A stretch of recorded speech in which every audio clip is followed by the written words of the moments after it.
Now, for unauthorized leaving of a unit in Russia, you can get not 5 but 10 years in prison. In 4 months of 2023, Russian courts received more cases of AWOL than in the entire previous year. Now there are more than 1,000. A significant part of the sentences in cases of abandonment of the unit are suspended sentences. In such decisions, judges sometimes directly write that they leave the defendant at large in order to send him to the war against Ukraine. During the first wave of mobilization, the Kremlin faced public backlash and even open protests. Putin's election campaign has actually already begun, and so far the authorities are forced to make up for large-scale losses in the army using hybrid methods. То заключенных, то иностранцев.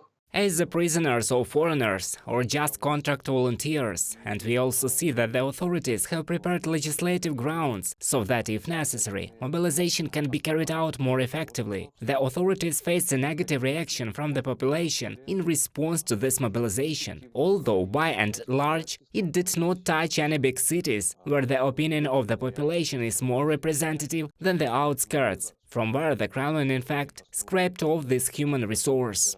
You can also go to prison in Russia for 10 years under Article 337 of the Criminal Code, failure to appear at the place of service. In the 11 months after the start of mobilization, the military courts of Russia received almost 3,000 such cases. Most ended in convictions. According to Sibir Reali, the leaders in the number of such cases are the Moscow, Rostov and Sverdlovsk regions. More and more Russian servicemen are turning to human rights activists for legal assistance with the question, how can I quit the army?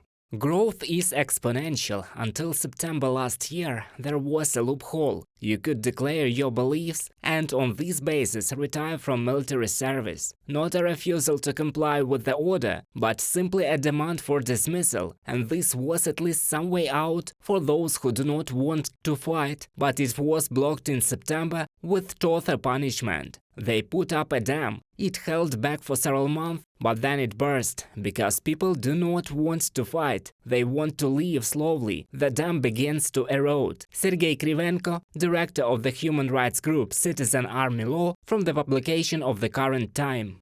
The Russian military is increasingly voluntarily surrendering or going over to the side of Ukraine. This is proven by the recent special operation of the main Directorate of Intelligence of the Ministry of Defense of Ukraine. Russian pilot Maxim Kuzminov flew to Ukraine in a military helicopter and handed it over to the armed forces of Ukraine. He called the Russian army's attack on Ukraine a big mistake. У нас есть подразделения. We have units that are made up of former citizens of the Russian Federation and even current citizens of the Russian Federation who condemned the criminal war of Putin's Russia against Ukraine and today are fighting with weapons in their hands against the Putin regime and for the freedom and independence of Ukraine. For those Russian military personnel who do not want to become war criminals and die in Ukraine, there is a state project of the Coordination Headquarters for the treatment of prisoners of war I Want to Leave. Thanks to this program, thousands of Russian military personnel surrendered and saved their lives. Reported by Serhiy Kulias, Victoria Smirnova, UATV News.